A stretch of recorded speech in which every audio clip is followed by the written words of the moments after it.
Hey, good morning. I'm coming to you this morning from nice, hot, and steamy Florida.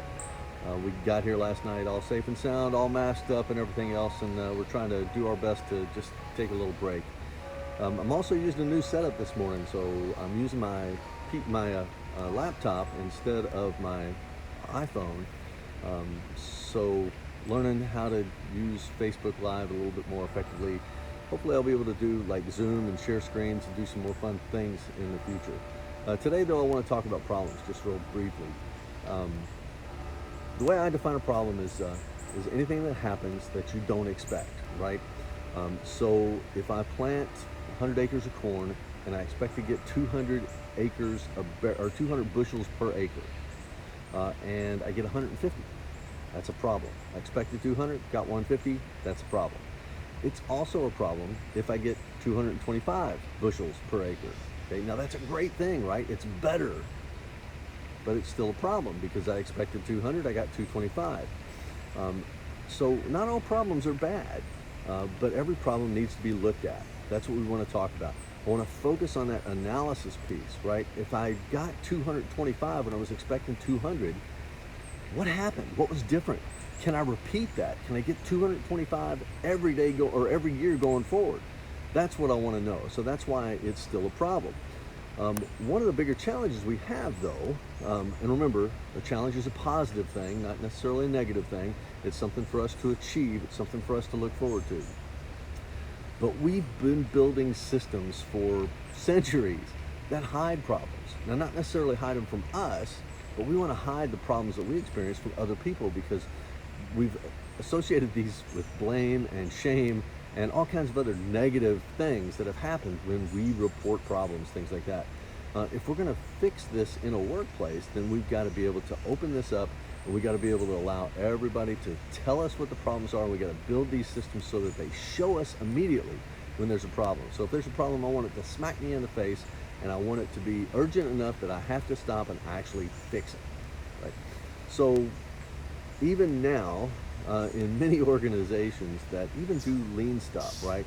People who are companies that are pretty good at problem solving in general. One of the things I've noticed is whenever there's a problem now, the first response is, oh, go do an A3 or go do a 5 whys card, right? And what we've got now is that has become the punishment piece, right? So if you have a problem and you're foolish enough to surface it, you have to do this.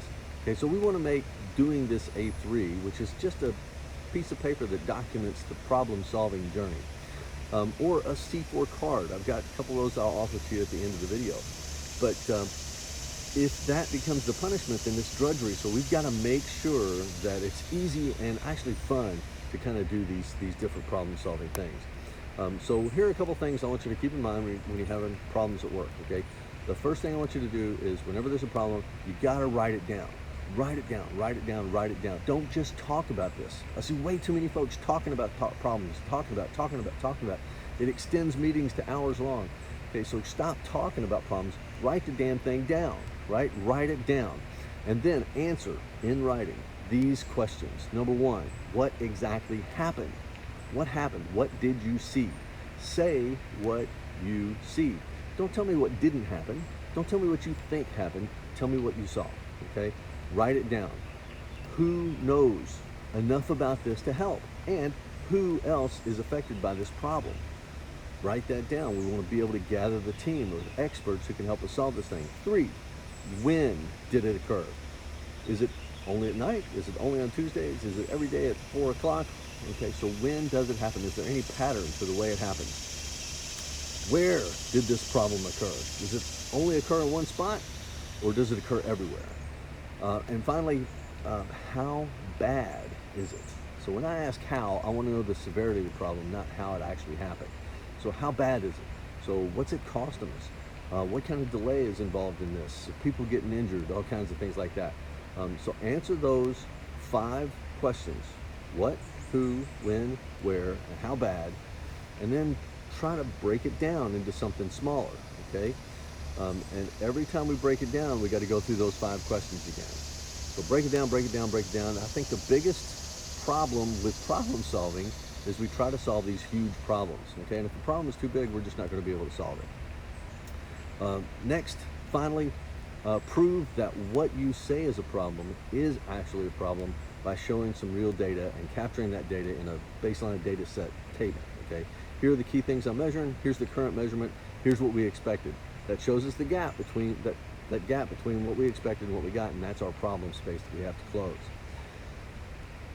If you can, try to reproduce that problem so you can understand it better. Okay, make sure it's in a controlled environment, but everything you do to experiment and understand more about this problem is pretty critical.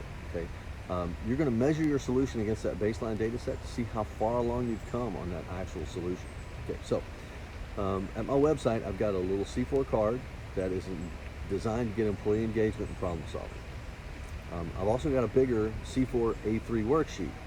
Both of these can help you teach people how to think through these problems, these questions, and analyze these problems a little bit more effectively. And they're available for free at my website. You can download them. Also, when you go there, so just go to leadersites.com and click on the free downloads button. You can also get a free copy of my book, The C4 Process, that explains in pretty good detail how to use both that C4 card and the C4 worksheet. This is a critical skill for us to develop for the future. Okay, our ability to sense, analyze, and solve problems is going to be our differentiator for the future.